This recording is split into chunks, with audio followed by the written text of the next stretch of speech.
Hi everyone, welcome to Lizzie's Little Library and the Newbery Project. Today's book is the 1967 winner called Up a Road Slowly by Irene Hunt.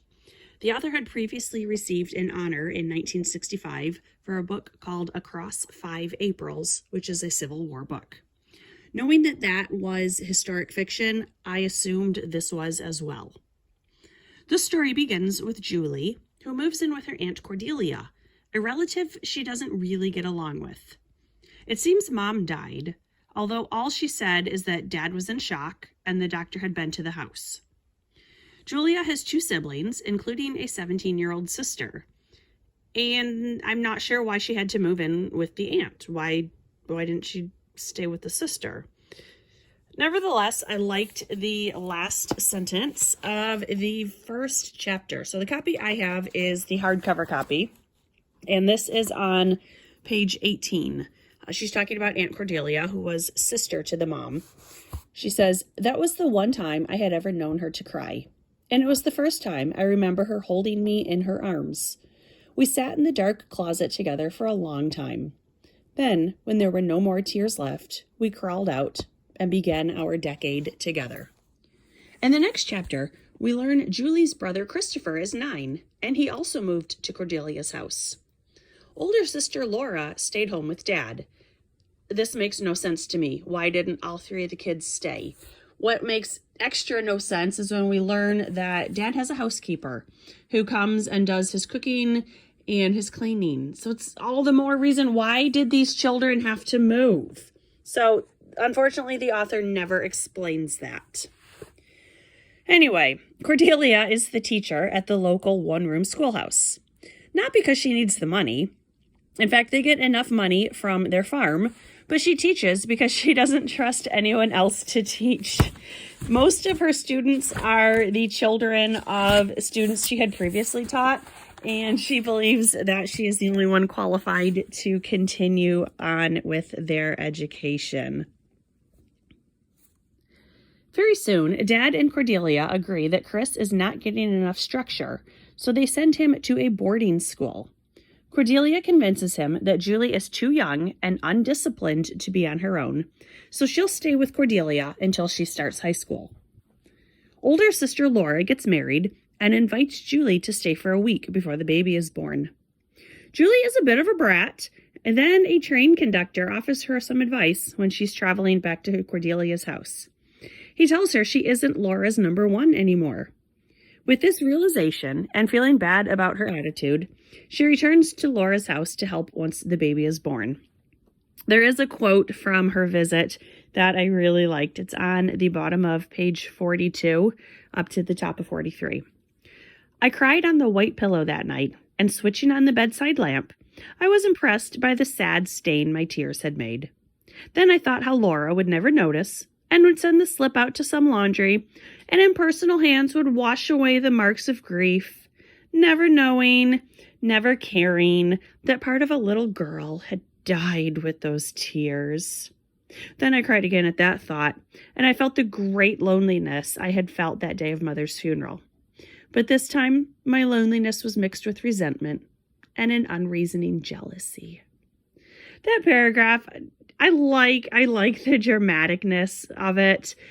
It reminds me a lot of Anne of Green Gables, where she overthought everything and everything was so dramatic, and just the simple act of sending this pillowcase to the laundry. It was just, I liked it. I thought that was one of the very few funny parts in this book. There was very little that I found funny, but it wasn't meant to be humorous, so that's okay. So Aunt Cordelia is retiring from teaching only because the schoolhouse closed. She was offered a job at the local town school, but it didn't fit into how she preferred teaching. This coincides with the year Julie was set to move to town with Dad. Before the year started, she visited for a few weeks. Dad had remarried to Miss Alicia, who had been one of Laura's former teachers. Julie likes her and is happy for Dad. But as Alicia redecorates the house, Julie feels like she doesn't belong. And she asks Cordelia if she can stay with her, realizing that is now her true home. Julie, she's in high school now, She starts dating a guy named Brett, who is a new boy in her English class. To put it bluntly, he's a deadbeat. She winds up doing all of his homework, and he calls her revolting pet names. None of her family members approve of this relationship, and I don't either. He breaks up with her when she stops doing his homework, but he quickly moves on to her classmate Lottie. Soon enough, Lottie has to visit her aunt in Idaho for an extended visit, surely a euphemism for young pregnancy. Julie starts to see her childhood friend Danny in a different light, and she starts seeing events from her childhood differently, not believing she acted without love in those scenarios.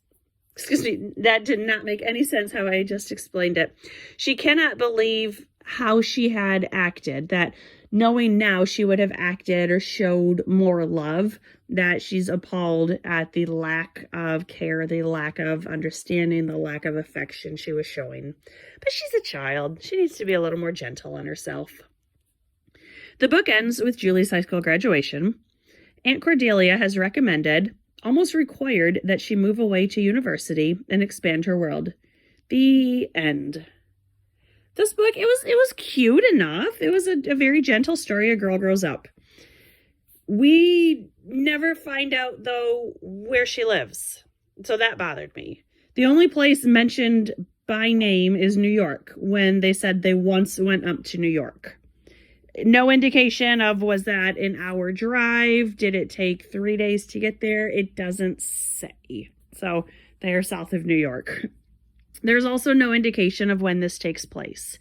So I didn't love that either. It's definitely an old-fashioned story, but I don't know, was it the author's intention to write it super old-fashioned, or does it just read that way because it was published 50 years ago? I'm kind of inclined to think she intended it to be historic, at least with the one-room schoolhouse. But at the same time, Aunt Cordelia drives. So that couldn't be all of that old. So, I mean, that did bother me. I suppose she wanted it to be a timeless story, but I wanted it to be a little more concrete in its setting. I did find it limiting that Cordelia placed such emphasis on keeping house and teaching Julia how to run a household. Yes, a clean house is good, but there's a lot more to life than washing your dishes before you go to bed. At the end, I was very glad that she sent Julie away to school before Julie also became a spinster. Not that there's anything wrong with that, but I liked that Aunt Cordelia wanted to push her into the great wide open to see and experience more of life. So Julie and Danny had this plan that they would just live in town and they would both finish college and then get married and stay in town. And that's fine. But I did like that Cordelia at least encouraged her to see the greater world. She could always come back. I liked Aunt Cordelia. She was fine. I liked their relationship, but towards the end, Cordelia seemed more like a caricature than anything else.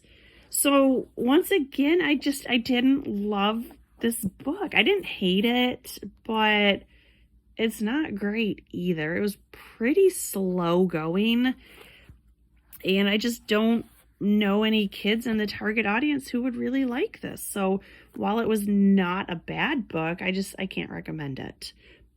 The next book is from the Mixed Up Files of Mrs. Basil, whoever she is, Frankenweiler, I don't know. A funny book. I've known about it forever, and I have not read it until this year. So I will get to that one soon. Thanks for watching. Bye.